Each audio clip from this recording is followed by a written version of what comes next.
가 그렇게 힘든 사례가 나와서 그렇지 네네. 힘드니까 나온 거예요. 근데 그거는 처음부터 그렇게 될 거 알고선 입찰을 한 거예요. 그냥 낙찰 받았는데 막 칼 들고 나오고 그러지 않습니다.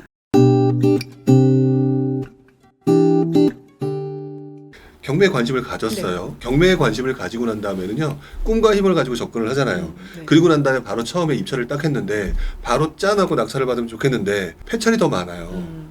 바로 낙찰을 되고 그게 또 바로 수익 나는 게 아니잖아요. 네.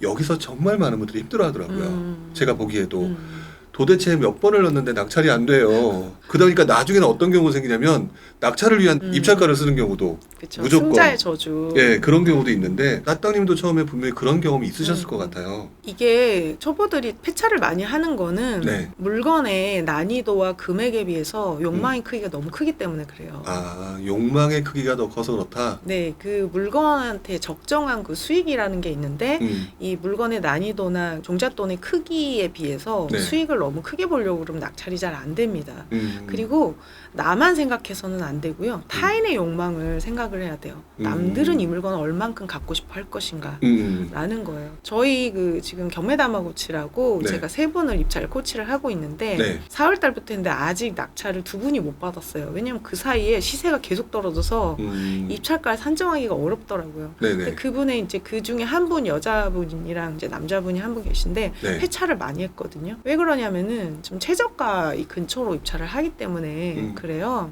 그러니까 욕심이 좀 그 물건의 크기에 비해서 많은 거죠. 네. 그러면 그것도 저는 괜찮아요. 괜찮은데 대신에 폐차를 좀 많이 한다. 남들은 이걸로 3천만 원 수익을 보려고 하는데 네. 나는 이걸로 4천만 원 수익을 보고 싶어 하면은 나는 폐차를 하는 거예요. 그만큼은 입찰가를 낮춰줬을 테니까. 네. 그래서 폐차를 하는 겁니다.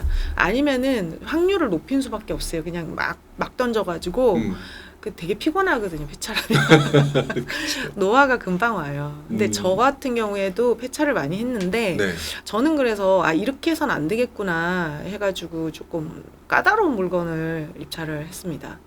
그래서 원룸 전세 6천만 원에 있을 때 이제 전세를 빼가지고 경매를 했는데 4천만 원이 점점 없어지는 거예요. 이게 돈이 모래가 막 새는 것처럼 그렇죠.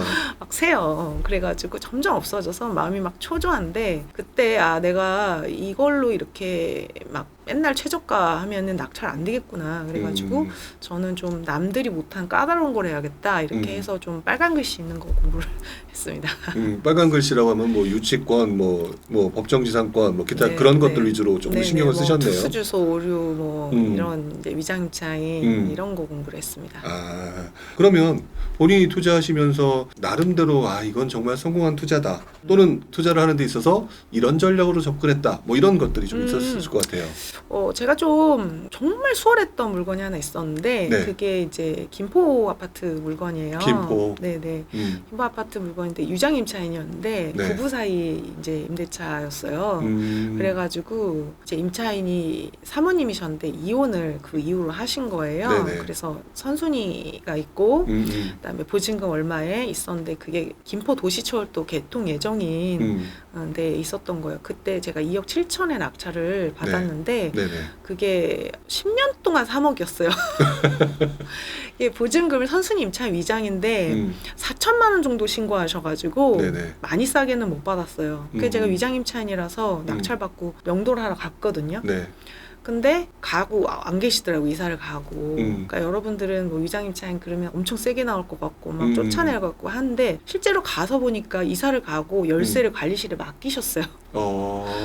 되게 수월했네요. 너무 수월했죠. 그러니까 무혈 입성. 지금 말씀하신 것처럼 원래 우리 명도를 할 때는 그 임차인들이 막 뭐 던지고 막 이럴 것 같다라고 하는데 네네. 저도 갑자기 그 말씀 드리니까 그 말이 생각나요. 어떤 분이 저한테 해주셨던 말인데 임차인도 당신을 무서워합니다. 맞아요. 뭐 사실은 이런 표현을 썼던 게 기억이 나요. 심리적으로 그 명도를 당하는 쪽이 열세 있어요. 그렇죠. 우리보다 더 떨고 있거든요.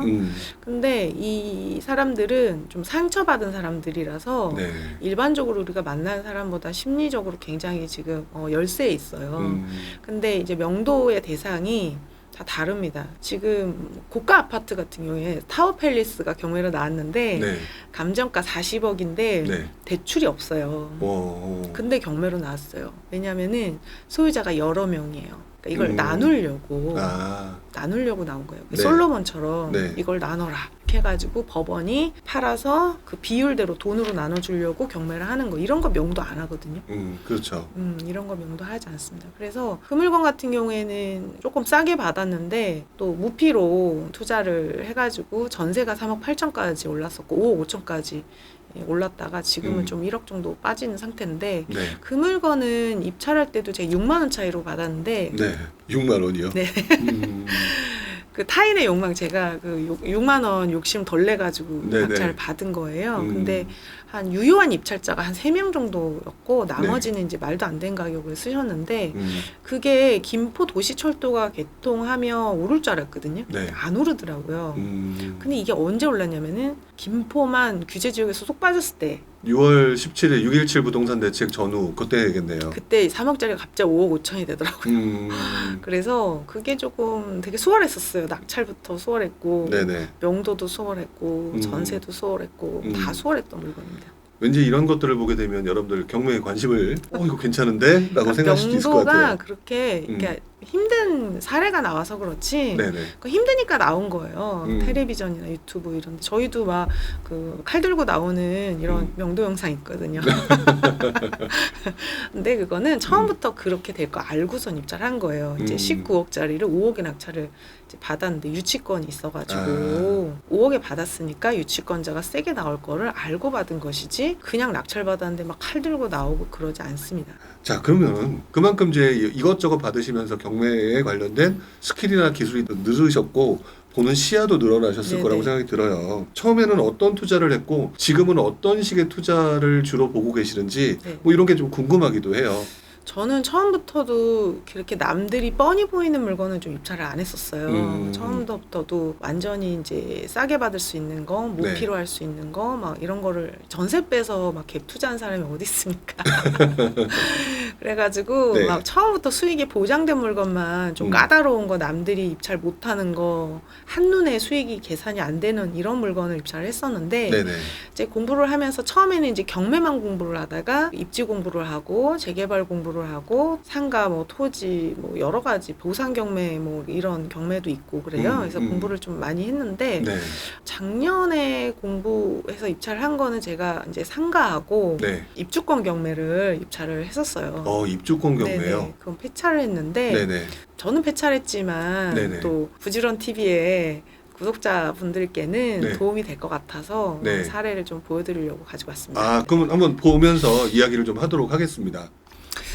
이거는 이제 최근에 경매 낙찰된 물건 분위기 제가 보여드리려고 네. 가지고 왔는데요. 평촌이네요. 네네, 평촌에 네. 뭐 학군지랑 조금 거리가 있는데 네. 지금 2018 타경이어가지고 감정한 지가 좀 오래됐어요. 네, 감정한 지가 좀 오래됐네요. 네네. 매각일이 2023년 이제 지금 현재인데. 네네. 그래서 좀 감정가가 낮다 보니까 네. 입찰자가 51명이나 입찰을 했습니다.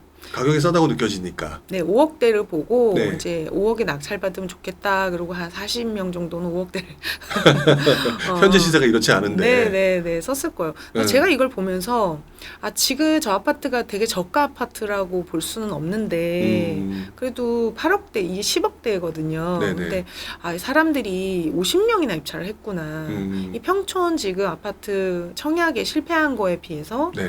관심이 많다. 그러니까 사람들이 아파트에 관심이 없는 게 아니고 그 가격이 마음에 안 들어서 안 하는 거지, 싸게 받으면 네. 하고 싶어 하는 사람이 50명이나 있다. 이런 생각이 좀 들었어요. 관심이 덜한 경매인데도 불구하고 50여 명이 왔으니 네. 일반 부동산, 평촌 이런 데는 더 많겠죠. 그럼요. 그래서 지금 이거 같은 경우에 입찰가가 네. 입찰자가 51명인데 네. 지금 8억 1,100만 원. 이 차이도 많이 안 나요. 그러니까 욕심 좀 덜 내가지고 이분이 네. 낙찰 받으신 거예요. 네. 자, 이게 위치가 어디냐면은 그 인덕원 동탄선의 안양 네. 농수산물시장역 초역세권이 될 아파트입니다. 샘마을 쪽 있는 쪽이네요. 네, 여기 있는 아파트인데요. 네. 인덕원 센트럴 자이 네. 옆에 있는데 이게 네. 지금 38평이 8억 1천에 낙찰됐는데 이거 35평이 9억 6천이니까 네네. 시세가 한 1억 정도는 싸게 받으신 것 같아요. 역세권이 될지요. 네네. 이게 과거에 얼마까지 거래가 됐었냐면은 11억 9천까지 거래가 됐었습니다. 네네. 그래서 지금 47평형만 22년도에 좀 한개가 계약이 됐었는데 네. 가격이 좀 많이 떨어졌기 때문에 네. 13억 정도 거래가 됐다가 10억 8천까지 떨어졌거든요. 네네. 제가 이걸 평당으로 계산을 해보니까 8억대더라고요. 8억 5천 정도가 네. 평당가로 계산했을 때 네. 맞아요. 그래서 그거보다 더 밑으로 쓰신 거예요. 네네. 근데 호가는 지금 10억이거든요. 네네. 그래서 전세가 6억 4천 최저가입니다. 그래서 갭이 생각보다 조금 많이 작다라는 네. 거. 그리고 요거 같은 경우에는 네. 신시가지 아파트 목동 목동 7단지가 경매로 나왔습니다. 7단지면 7, 8단지가 바로 목동역 앞에 있는 거잖아요. 그럼요. 제일 좀 네. 역세권인데요. 네. 26억에 감정된 게 18억에 낙찰이 됐습니다. 차순위와의 차이도 크지가 않아요. 19명이나 입찰 했어요. 네. 20억 정도 되는 아파트를 살려고 하는 사람이 20명이나 있어요. 그렇네요. 네네. 이게 보시면 7단지 지금 시세가 가장 낮은 게 27억이고 이게 7단지 같은 경우에는 2,500세대나 되기 때문에 역이랑 거리에 따라서 가격 차이가 나요. 네. 그러면은 지금 경매로 나온 게 22동이라 역에서 되게 가깝거든요. 네네. 그럼 제일 먼 거 있잖아요. 네. 제일 먼 게 24억 8천이 지금 호가예요. 네. 그리고 거래도 24년 4월에 25억에 거래가 되고 20억 이하로 거래가 된 적이 없습니다. 네. 그래서 그 음마 아파트 대치동보다 네. 이 목동이 조금 소유자들의 그 심리가 조금 더 견고해요. 빠지지를 않았습니다. 근데 경매로 낙찰은 18억대에 됐다. 라는 거예요. 그래서 지금 많이 싸게 낙찰되죠. 호가에 비해서 10억 네네. 정도 싸게 낙찰이 된 겁니다. 자, 이거 상동진달래 마을 같은 경우에는 7호선 역세권 아파트인데 상동역에 있는 곳이네요. 네, 맞아요. 그 8억 2천 정도 되던 게 56명이나 입찰했어요. 56명이요? 네네. 그러니까 8억 2천 이게 그 전고점이에요. 네. 전고점까지 갔던 거를 지금 5억 5천에 낙찰 받았는데 이 3억대라는 이 숫자를 보고 사람들이 가슴이 설레가지고 네. 4억대를 한 40명이 썼을 거예요. 네네네. 그래서 56명 입찰했고 5억 5천에 낙찰됐는데 놀라운 가격입니다. 이 가격은 전고점 전세가예요. 전고점 전세가다. 네, 전고점 전세가에 지금 경매로 낙찰됐습니다. 그래서 지금은 8억까지 가던 게 시세가 많이 떨어져서 6억대에도 있는데 지금 네. 1층이 네. 6억 2천, 6억 9천인데 5억대는 없어요. 네네. 물건이. 얼마나 싼 거예요. 1억을 싸게 받는다는 거는 근데 더 싸게 받으려고 4억대 써가지고 패찰한 거란 얘기잖아요. 그렇죠. 네. 그 사람들은 낙찰 받으면 어떡하나 떨면서 입찰해요. 지금 제 생각에 네. 상동에 5억 6천에 지금 작년에 전세 계약하신 분들이 5억 6천에 네. 전세를 살고 있거든요. 그러면은 자기가 지금 전세 사는 가격이 경매로 낙찰되고 있다는 거예요. 네네. 그러면 경매로 전세가에 낙찰받으면 되지 않을까. 전세 들어가는 것보다는 차라리 네. 낙찰 받아서 편안하게 내 집에 그럼요. 사는 게 낫다. 그럼요. 그리고 전세 자금 대출을 받았다면 전세 자금 대출보다 보금자리 대출이 유리해요. 훨씬 더 싸겠죠. 전세 자금 대출 금리가 지금 6.6% 7%입니다. 음. 근데 보금자리 대출은 금리가 5%예요. 네네. 그래서 훨씬 나을 것 같다 이런 생각이 좀 들어요. 네.